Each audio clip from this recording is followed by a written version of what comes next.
नमस्कार, आप देख रहे हैं न्यूज नेशन। मैं हूं बिनास त्यागी और हम लेकर आए हैं सीमा के ससुराल रबुपुरा से न्यूज नेशन की ये इंटरनेशनल कवरेज। और इंटरनेशनल कवरेज हम इसीलिए कह रहे हैं क्योंकि आपको बता दें, हमारे साथ नेपाल जिस रास्ते से सीमा हिंदुस्तान की सरहद में दाखिल होती है, वहां से भी हमारे साथ खास मेहमान जुड़ेंगे। सीमा के पूर्व पति या मौजूदा शौहर अगर कह लीजिए, क्योंकि जो सचिन से उनकी शादी है कितनी लीगल है, तमाम चीजें जो हैं सवालों के घेरे में हैं। गुलाम हैदर जखरानी साहब, सीमा हैदर के पूर्व पति जो हैं, सऊदी अरब से लाइव जुड़ रहे हैं हमारे साथ। इस वक्त आपको बता दें, शेख आमिर हुसैन कराची से जुड़ेंगे। न्यूज नेशन संवाददाता गौरधानी बख्श आपको बता दें सिंध पाकिस्तान से जुड़ने वाले हैं, जहां पर सीमा रहती थी। सीमा का घर, सीमा की बहन, सीमा के परिवार वाले, सीमा का वहां पर जो पूरा का पूरा उसका मेलजोल था, रिश्तेदार थे, पड़ोसी थे, सब लोगों के साथ हमारे रिपोर्टर जो हैं सिंध में, जहां से सीमा आती है, वहां पर इस वक्त ग्राउंड जीरो पर मौजूद हैं। नेपाल से हमारे साथ आपको बता दें पंकज दास, वरिष्ठ पत्रकार, काठमांडू से जुड़ रहे हैं, और रवि दवाणी, महासचिव हिंदू पंचायत पाकिस्तान से हमारे साथ जुड़ रहे हैं। क्योंकि सीमा सरहद पार करके आई है तो पाकिस्तान में हिंदुओं पर जुल्म और सितम ढाए जा रहे हैं, तो उस पर भी बातचीत होगी। और हमारे साथ कात्यायनी चतुर्वेदी, सामाजिक कार्यकर्ता, इस वक्त जुड़ चुकी हैं, रबुपुरा में हमारे साथ मौजूद है। और मानवी तनेजा, अभिनेत्री, हमारे साथ इस वक्त मौजूद है। और मैं चाहूंगी रबुपुरा को जरा दिखाएं हमारे कैमरामैन कि किस तरह से जहां भी नजर डालिए लोगों का तांता लगा हुआ है। सादी वर्दी में पुलिस वाले, इंटेलिजेंस एजेंसीज के लोग भी लगातार पूरे माहौल पर नजर बनाए हुए हैं। सचिन सीमा के घर के बाहर सुरक्षा जो है वो बेहद कड़ी और चाक चौबंद कर दी गई है। मीडिया हो, सुरक्षा एजेंसीज हो, तमाम लोगों का जमावड़ा यहां पर लगा हुआ है। तो एक एक करके हम समझने की कोशिश करेंगे सीमा की लव स्टोरी को भी, जो कह रही है कि अब मैं यहां रबुपुरा की बहू हो गई हूं।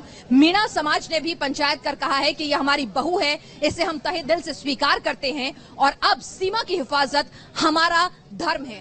तो यहाँ पर तमाम लोग जो हैं वो रबुपुरा के भी यहाँ पर मौजूद हैं, जो सीमा को आज अपने घर की बेटी बहू मानते हैं, अपने गांव की शान मानते हैं। लेकिन सबसे पहले शुरुआत करते हैं, सवालों की बात भी होगी, सीमा की लव स्टोरी की बात भी होगी, सीमा को लेकर जो जांच चल रही है उसकी बात भी होगी। एटीएस ने सीमा को छोड़ा जरूर है लेकिन क्लीन चिट नहीं दी है, जांच अभी भी जारी है। तो ये तमाम सवालात होंगे। सबसे पहले मानवी तनेजा हमारे साथ है। मानवी, मैं आपसे पूछना चाहूंगी, माइक आपके पास है, जरा ये बताइए, आप लगातार कह रही हैं कि सीमा जो है, आपको लग रहा है कि वो इतनी पाक साफ नहीं है, ये मोहब्बत नहीं है, साजिश है, आपको क्यों लगा ऐसा? देखिए, मैं तो ये बोलना चाहती हूँ कि एक हमारी ये सचिन तेंदुलकर है जो पाकिस्तान के खिलाफ पाकिस्तान के खिलाफ बॉल मार करके सीमा पार बॉल फेंक देते हैं, और एक ये सचिन है जो बॉल को तो लेके आते ही आते हैं, साथ में 4 विकेट भी उठा लाते हैं। अब दूसरा मैं ये बोलना चाहती हूँ, देखिए दूसरा मैं ये बोलना चाहती हूँ कि कहीं ना कहीं देखिए दाल में कुछ काला है, जिसकी वजह से एटीएस की इंक्वायरी हुई है। अगर सीमा हिंदुस्तान में आई है और उसके पास पासपोर्ट पे वीजा नहीं है, पासपोर्ट पे अगर वीजा होता और एक वीजा एक्सपायर हो गया होता तो उससे थोड़ी बहुत ही पूछताछ होती और नॉर्मल पुलिस पूछताछ करती और उसको डिपोर्ट कर देती। लेकिन पासपोर्ट में वीजा नहीं पाया गया है, उसके साथ पासपोर्ट भी उसके नकली है, जो उसके डॉक्यूमेंट्स है वो फर्जी है, जो बच्चे आए हैं उसके साथ, जो 4 विकेटें मैंने बोली है, जो 4 विकेटें आई है उनके भी कहीं ना कहीं डॉक्यूमेंट सही नहीं है। तो इसी वजह से एटीएस की इंक्वायरी हुई है। एटीएस की जब भी इंक्वायरी होती है तो ऐसे नहीं होती है, जब कहीं ना कहीं टेररिस्ट एक्टिविटी इन्वॉल्व होती है तभी एटीएस की इंक्वायरी होती है। अब आपने भी देखा होगा टीवी के माध्यम पे कि जब उसकी इंक्वायरी हो रही थी और जब वो सवाल जवाब दे रही थी, जब तक तो उसके रटे हुए सवाल जवाब थे जो उसके सिलेबस में उसको पढ़ाए गए थे, वो बहुत अच्छे तरीके से दे रही थी। लेकिन जहां भी थोड़े से ट्रिकी क्वेश्चन उससे पूछे गए तो उसकी जबान लड़खड़ा गई, वो तिलमिला गई और वो जवाबों। चलिए जरा गाँव वालों से ही पूछ लेते हैं, रबुपुरा की बहू है सीमा या फिर अभी भी आप लोगों को शक है? कौन जवाब देगा? नहीं, बहू है। शक है कोई कि बहू है? भाई मान लिया पूरे दिल से, मान लिया। कोई कुछ कहना चाहेगा? आप लोग इतने चुप क्यों है भाई? आइए आइए, नीचे आइए ना। हाँ हाँ हाँ हाँ, आइए आइए आइए आइए। हाँ बताइए। कोई शक नहीं है जी। कोई शक नहीं। मिले आप बहू से? बहुरानी से मिले? हाँ मिले जी। मुंह दिखाई हो गई बहुरानी जी। क्या दिया मुंह दिखाई? 200 रुपए। चलिए भाई, यहाँ तो बहू दिखा। अच्छा, क्या क्या बात हुई बहू से? क्या बात हुई? हमारे आशीर्वाद दे दिया आपने, तो आपको क्यों शक नहीं हो रहा है? कई लोग तो कह रहे हैं कि भाई इतनी अच्छी हिंदी बोल लेती है, साड़ी बांध लेती है। क्या साड़ी तो बांधती है यहाँ पर जी। हाँ, और बोलो। अच्छा, और आप लोगों को ये नहीं उसके शौहर का क्या होगा? बच्चों को बाप से दूर कर दिया। बच्चे यही रंगे, यही रंगे बच्चे, सीमा के साथ रंगे बच्चे। सीमा के साथ रहेंगे। उस बेचारे बाप का क्या जो अपने बच्चों की याद में वहाँ परेशान है? क्या सीमा का घर वालों भी साथ ही रहेगा। सीमा का घरवाला अब कौन है आपके लिए? सचिन। अच्छा भाई, किसी सचिन ने क्या अपनी लव स्टोरी के बारे में किसी को बताया कभी? सचिन ने कभी, कोई सचिन का दोस्त है यहाँ? कोई नहीं है, सभी दोस्त हैं। से बात हुई कभी? नहीं हुई। कौन है सचिन का दोस्त भाई? आओ आओ आओ भाई आओ। अरे आइए आइए नीचे। सभी दोस्त हैं पर कोई बोल नहीं रहा है, क्या हुआ? बोलने के लिए मना किया है? चलिए, हमारे साथ इस वक्त रवि धमानी साहब भी जुड़ चुके हैं। रवि जी, यहाँ सीमा को लेकर सरहद से साजिशों की भी बू आ रही है, तमाम सवालात भी हैं, लेकिन इस बीच खबरें आ रही हैं कि सीमा क्या पाकिस्तान से हिंदुस्तान आई है। साजिश सवाल अपनी जगह, लेकिन वहां पर पाकिस्तानी लोग जो हैं हिंदुओं के साथ बर्बरता पर उतर आए हैं, अपना गुस्सा, अपनी खींच वहां हिंदुओं पर उतार रहे हैं। बिल्कुल आप सही कह रही हैं। मसला तो ये आ रहा है रवि जी, ये जो जी आवाज आ रही है मेरी आपको? हेलो जी जी आ रही है। मेरी आवाज आ रही है आपको? जी आ रही है, बिल्कुल आ रही है, दुरुस्त तौर पे मैं सुन पा रही हूँ आपको जी। अच्छा, मसला सिर्फ ये आ रहा है कि देखिए ना, एक इश्क की शादी कह दें या जो भी कह दें, एक तो पहले तो अभी पैरामीटर ही समझ में नहीं आ रही कि वो खुद क्लेम कह रही है कि मैं 27 साल की हूँ, हमारा गवर्नमेंट का जो रिकॉर्ड बता रहा है वो 21 साल का है, और उसके साथ जो 10 और चीजें निकल आ रही हैं कि उसका जो लैंग्वेज है वो कहीं पे भी पाकिस्तानी लैंग्वेज नहीं लग रही। तो उसके अलावा जो पहनावा है वो उसका पहनावा जो है कहीं से भी पाकिस्तानी नजर नहीं आ रहा। और सबसे बड़ी बात है कि पाकिस्तानी मीडिया में इतना हाइप क्रिएट नहीं हुआ जितना इंडिया की मीडिया ने उसको हाइप क्रिएट किया हुआ है। तो मसला सिर्फ ये आ रहा है कि आखिर ऐसी क्या चीज है कि लड़की, एक औरत आई है, उसने मजहब तब्दील करके वहां पे उसको शादी की है, और उसके हवाले से यहाँ पे इतने बड़े प्रॉब्लम क्रिएट हो गए हैं कि एक पूरी हिंदू कम्युनिटी जो सिंध की है वो पूरी डिस्टर्ब हो गई है। इस वक्त पूरी सिंध कम्युनिटी को 70 साल में पहली लेकिन मतलब ऐसा क्यों, क्या हुआ है? मतलब सीमा तो एक मुसलमान है, अपने शौहर को छोड़कर आई है, तो वहाँ हिंदुओं को क्यों नुकसान पहुंचा रहे हैं भाई? यहाँ तो पूरा गांव सीमा को, मुसलमान होते उसके 4 बच्चों को अपना रहा है, कह रहे बच्चे भी हमारे और सीमा भी हमारी बहू है, लोग उसे गिफ्ट दे रहे हैं, मुंह दिखाई दे रहे हैं, तो वहाँ हिंदुओं को क्यों टॉर्चर कर रहे हैं? यही तो हमें समझ में नहीं आ रहा कि या तो अगर इस्लामी तंजीमें अगर उसमें आती तो समझ में आता था, मगर पहली मर्तबा डिबेट्स जो है ना वो जो सामने आए हैं तो वो बड़ी खतरनाक चीज हो गई है, जो यहाँ पे सिक्योरिटी रिस्क हो गई है। और इस तरह जो वहाँ पे एक बहुत बड़ा जो हमारा डेल्की या उस एरिया में जहाँ कन्वर्जन बहुत ज्यादा होती है, जहाँ पे हमारी मासूम लड़कियों को किडनैप करके कन्वर्ट किया जाता है, उसका भी बयान आ गया है कि भाई जने अगर वहां से लड़की हिंदू अपनी कोशिशें करें, अगर वहां से हिंदू ये लड़की वापस नहीं आएगी तो इनके लिए मसले पैदा होंगे। पहले तो डिबेट थे, अब वहां से भी एक बयान जारी हो गया है। अब वो एक बड़ी अलार्मिंग पोजीशन है कि जो सब चीजें मिला के अगर हम देखते हैं कि ये तो एक बहुत बड़ी कंस्पायरेसी नजर आ रही है, ये कोई नॉर्मल हालात नहीं है। ये नजर आ रहा है कि ये कोई नॉर्मली फेज 1 नजर आ रहा है, जिसका फेज 2 जो होगा कहीं आगे नजर आ रहा है। क्यों अभी तो ये पहले क्या था कि कंदकोट कश्मीर में जो किडनैपिंग शुरू हो गई, वहां पे 30-35 बंदे, इवन वहां से नहीं हुआ तो बच्चों को अगवा शुरू कर दिया। अब जब बच्चे भी अगवा होने शुरू हो गए, और अच्छा सबसे बड़ी बात है कि वहां पे ये जरूरी नहीं है कि अमीर हो या गरीब हो, वहां जो मिल रहा है उनको क्वांटिटी पूरी कर रहे हैं। उसके बाद अभी वो पैनिक चल रहा था, ऊपर से जो है ये सीमा वाला केस हो गया।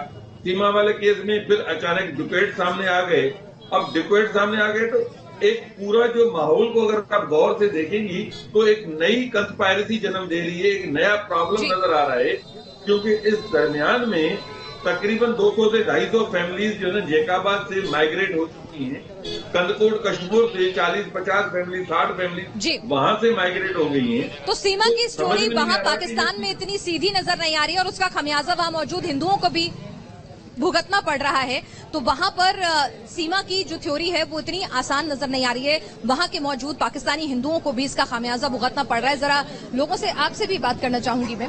ये बताइए कि वहां सीमा के साथ जो हो रहा है, आप सामाजिक कार्यकर्ता हैं, लेकिन उसका खामियाजा वहां हिंदुओं को भुगतना पड़ रहा है। वो तो आ गई अपनी मोहब्बत के लिए या फिर किसी प्लान के तहत जो जांच का विषय है, लेकिन वहां पर हिंदू बहुत परेशान है। पिनाज, हमने पहले भी देखा है पाकिस्तान का चरित्र कैसा रहा है। पाकिस्तान के चरित्र को लेकर किसी तरह का कोई संशय हिंदुस्तान की जनता को या पूरे विश्व को नहीं है। लेकिन एक बात और ये समझ लेने वाली है यहाँ पर कि अगर सीमा हैदर किसी तरह की कोई एजेंट है, जासूस है, तो वो उत्तर प्रदेश में आई है। योगी आदित्यनाथ की, बाबा की सरकार है यहाँ पर, और वो किसी भी कीमत पर अगर ये पता चलता है कि वो किसी तरह की जासूस हैं, कोई खुफियागिरी वो कर रही हैं यहाँ पे, तो छोड़ा नहीं जाएगा। मोहब्बत जी भर कर करने वाला ये प्रदेश है, ये देश है। लेकिन ये पता चल जाए कि हमारे देश के खिलाफ कोई किसी तरह की साजिश करने यहाँ आया है, तो जो आज प्रेम यहाँ ग्रेटर नोएडा की जनता, इस गांव के लोग कर रहे हैं, ये साफ तौर पर सीमा हैदर, पाकिस्तान और उन सबको दिखा देंगे कि हम सॉफ्ट स्टेट कभी हुआ करते थे, अब है नहीं। भारत जवाब देना जानता है। अगर इस तरह की कोई साजिश पाकिस्तान की तरफ से की जा रही है, सीमा हैदर किसी तरह की कोई एजेंट है, तो योगी आदित्यनाथ की यहाँ सरकार है, मुख्यमंत्री उसको छोड़ेंगे नहीं। और इसीलिए एटीएस को बिठाया है, लगाया है। जांच एजेंसियां, जो सुरक्षा एजेंसियां हैं, वो अपना काम कर रही हैं। थोड़ा सा धैर्य बनाकर देखने की आवश्यकता है कि आखिर इस पूरे मामले से क्या कुछ निकल कर आ रहा है। लेकिन यहाँ पर ये हमेशा याद रखना चाहिए, सीमा हैदर हो या उनके जो भी लोग हैं, कि यहाँ उत्तर प्रदेश में किसी भी तरह जांच एजेंसियों पे पूरा भरोसा है, पूरी मेहमान नवाजी, खातिरदारी कर रहे हैं, लेकिन जांच भी जारी है। आपको लगता है सीमा को अपनाने में बड़ी जल्दबाजी कर दी आप लोगों ने? मना किया है बोलने के लिए? नहीं बोल रहे हैं। कोई बोलना चाहेगा या सबको मना किया हुआ है कि नहीं बोलना? अच्छा, क्या? हाँ जी, बताइए, क्या बना किया? क्या मतलब आप लोगों को नहीं लगता सीमा हैदर को आपने अपनाने में बड़ी जल्दबाजी? एक्चुअली क्या है, हम फरीदाबाद से आए हैं और हम तो देखने के लिए आए हैं क्या मामला है क्या नहीं है, तो हमें तो जानकारी नहीं है पूरी बात की। आप यहाँ पे मिले सीमा हैदर से? नहीं, अभी नहीं मिले, अभी तो हम यहीं पे हैं। मिलने की इच्छा है, इसलिए तो आए हैं। हाँ जी। अच्छा, आपको क्या लग रहा है सीमा हैदर को देखकर? मतलब नहीं, अभी आपने टीवी में जितना देखा तो सीमा हैदर आपको लग रहा है मोहब्बत है या फिर साजिश है? वो तो जी साजिश हो सकती है, जब पाकिस्तान से यहाँ कोई आ रही है तो साजिश हो सकती है। पाकिस्तान से जो भी आएगा साजिश ही लाएगा। हाँ, ऐसा इसमें थोड़ा सा ये कहना हमारा, ये बच्चे हैं, इनका टेस्ट कराया जाए। ये सीमा जी के बच्चे हैं, किसी और के? थोड़ा सा कहने का ये बच्चे सीमा जी के हैं, किसी के न ले आइए साथ में, मेरा कहना है। मतलब किसी और इसकी जांच करें, किसी और के बच्चे ने ले आयो। आप तो आई कभी बच्चे ने ना ले आयो किसी के। नहीं, देखिए वहाँ पर गुलाम हैदर साहब भी जो है सीमा के पूर्व पति, वो अपने बच्चों के लिए रो रहे हैं, बिलख रहे हैं। वो अपने बच्चों को कह रहे हैं कि सीमा कम से कम उनके बच्चे तो दे दे। तो यहाँ पर तमाम चीजें, मानवी जी, यहाँ पर लोगों ने बहुत तहे दिल से स्वीकार लिया है कि ये मोहब्बत ही है। क्या हम हिंदुस्तानी इतने भोले भाले होते हैं कि भाई पाकिस्तान से मेहमान आया है, लड़की आई है, मोहब्बत है, तो हमारा दिल पसीज जाता है। देखिए, मैं अपने भाइयों को ये बोलना चाहती हूँ कि सीमा को छोटी मछली ना समझिए जनाब, कि सचिन ने दाना मारा, सचिन ने दाना फेंका और वो दाने में फंस गई और आ गई। सीमा शार्क है, शार्क, और शार्क कभी दाने से नहीं फंसती, वो अपना शिकार खुद करती है। तो यहाँ वो किसी एजेंडे से आई है और वहाँ यहाँ उसको प्लान किया गया है, जिस हिसाब से उसकी ट्रेनिंग करी है, और ट्रेनिंग में भी बहुत समय लगता है, जिस हिसाब से फराटेदार इंग्लिश बोल रही है। और मैं ये भी बोलना चाहती हूँ कि जैसे सीमा हरकत कर रही है, एटीएस की इंक्वायरी उस पर बैठ गई है, उसको कहीं ना कहीं अब जवाब देना पड़ जाएगा। हम भूल गए हैं 26/11 में क्या हुआ था। जब 26/11 का इंसिडेंट हुआ था तो लोग कसाब एक बार में नहीं आया था, टोलियों में आया था। तो इसी तरह सीमा प्लान तो यार, आप टाइमिंग देखिए, चलिए ठीक है, पास आ रहा है, 15 अगस्त पास आ रहा है, ये उसी की टाइमिंग की वजह से प्लान की गई है। चलिए, पंकज दास जी भी हमारे साथ इस वक्त वरिष्ठ पत्रकार काठमांडू से जुड़ चुके हैं। पंकज दास जी, मैं आपसे समझना चाहूंगी कि सीमा हैदर जो इतनी खुद को मासूम बता रही है कि वो एक महिला थी, मोहब्बत में फंस गई, पबजी खेलते हुए 4 बच्चों की माँ, उसके लिए जैसा आपने उसको देखा है कि नेपाल का बॉर्डर पास क्रॉस करके यहाँ हिंदुस्तान आना, क्या वाकई में बिना किसी मदद के मुमकिन था? अरे बिल्कुल, देखिए, ये जो आपने कहा कि वो खुद को मासूम बता रही है, तो उसकी मासूमियत इसी बात से जाहिर होती है कि फर्जी आई कार्ड और फर्जी डॉक्यूमेंट के साथ वो यहाँ पे नेपाल के होटल में ठहरी हुई थी। और बिना किसी मदद के तो ये बिल्कुल संभव ही नहीं हो सकता है कि कोई उसको इस तरह से बिना किसी मदद के वो नेपाल आ जाए और नेपाल से वो वाया बस वो वहां पे से भारत की तरफ चले जाए, क्योंकि जो बस में जाते हैं उनका भी आईडी कार्ड चेक होता है और पाकिस्तानी नागरिक का आईडी कार्ड होने पर तो बिल्कुल भी उसे नहीं जाने दिया जाता। जो नेपाल से भारत की तरफ बस जो चलती है दिल्ली तक, उसमें बाकायदा आईडी कार्ड चेक होता है और पक्का उसके पास कोई ना कोई इंडियन आईडी कार्ड होगा तभी उसको सफर करने दिया गया होगा। तो बिना किसी के मदद से तो असंभव ही है। जी पंकज दास जी, एक सवाल मेरा आपसे ये भी है कि पशुपतिनाथ मंदिर में मुस्लिम लोगों को जाने की इजाजत नहीं है, अगर जो जानकारी हमारे पास आ रही है, और वहां पर शादियां नहीं होती हैं, इस तरह के बयान भी निकलकर सामने आ रहे हैं। आप वरिष्ठ पत्रकार हैं, काठमांडू में रहते हैं, नियम कायदे कानूनों को बेहतर जानते होंगे, तो वो तो दावा कर रहे हैं कि उन्होंने शादी वहां की है। क्या पशुपतिनाथ मंदिर में शादियां होती हैं? बिल्कुल भी नहीं। पशुपतिनाथ मंदिर में, मंदिर के भीतर कोई शादियां नहीं होती है। पशुपतिनाथ के पीछे गुहेश्वरी मंदिर है जो शक्तिपीठ है, वहां पर जरूर शादियां होती है। तो ये फर्जी भी हो सकता है कि वो जो पशुपतिनाथ मंदिर में शादी का दावा किया जा रहा है वो गलत हो। जो आपने बिल्कुल सही कहा कि नेपाल के पशुपतिनाथ मंदिर में हिंदू धर्मावलंबियों के अलावा किसी दूसरे धर्म के लोगों को बिल्कुल भी प्रवेश की इजाजत नहीं है। उसके मेन गेट पर जहां से एंट्री किया जाता है वहां से बड़ा एक बोर्ड लगाया गया है जिसमें उसमें साफ साफ लिखा है कि प्रवेश सिर्फ हिंदू धर्मावलंबियों के लिए है। जी रवि दवानी साहब भी हमारे साथ लगातार जुड़े हुए हैं, पाकिस्तान से महासचिव है हिंदू पंचायत पाकिस्तान के। रवि दवानी जी, जिस तरह से हम देख रहे हैं कि भाई आपके मुल्क से कोई महिला अपने शौहर को छोड़कर अपने बच्चों को साथ लेकर हिंदुस्तान की सरहद में दाखिल हो जाती है, लेकिन आपकी तरफ से कोई हलचल नहीं है। वो शौहर गुहार लगा रहा है कि मेरे बच्चों को लौटा दो, मेरी बीवी को लौटा दो, कोई कार्रवाई करो, लेकिन एजेंसियों में वो तत्परता, वो उत्सुकता, वो कोई कोऑर्डिनेशन या कोई पूछताछ करने की जहमत नहीं उठा रहे। वो तो चाहते हैं कि सीमा यहाँ रहे, ऐसा लग रहा है। देखिए, मसला सिर्फ ये आ रहा है कि हम हर चीज को मुल्क दुश्मनी की नजर से देखना शुरू कर दिया।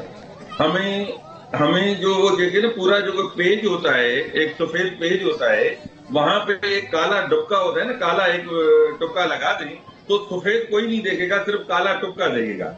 यहाँ मसला ये आ रहा है कि हर चीज को हम मुल्क में एजेंसी की तरफ खड़े हो जाते हैं, हर चीज को हम मुल्क दुश्मनी में खड़े हो जाते हैं, हर चीज को उसमें लेके जाने। अगर ये पाकिस्तान की जगह अगर अंग्रेज कोई लड़की आती तो क्या ये इंडिया इस तरह की बात करता? कभी भी नहीं करता।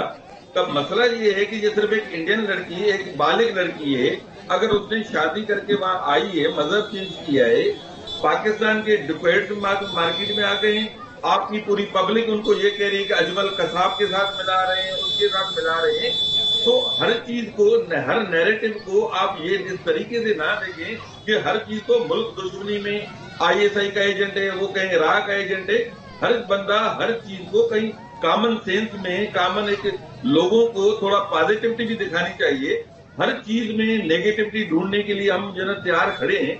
थोड़ा सा इंसानियत भी कोई चीज होती है। आगे अगर इतना इंडियन मीडिया अगर उसको हाईलाइट नहीं करती, देखिए इंसानियत है रवि जी, देखिए आप सब लोग हमारे साथ बने रहिए। इंसानियत है तभी रबुपुरा में यहाँ पर बहू को मुंह दिखाई दी जा रही है, स्वागत किया जा रहा है, और अभी भी ATS ने जांच करने के बाद, पूछताछ करने के बाद उसे वापस सचिन के पास ही छोड़ दिया गया है। यहाँ लोग मेहमान नवाजी भी कर रहे हैं, स्वीकार भी रहे हैं, लेकिन दिल तो है हमारा बड़ा, लेकिन दिमाग नहीं छोड़ सकते। और दिमाग में जो सवाल हैं, जो एजेंसीज के मन में जो शंका है, उसको भी लगातार टटोला जा रहा है, क्योंकि बात देश की सुरक्षा से भी जुड़ी हुई है। इस बीच सीमा के बयान आ रहे हैं।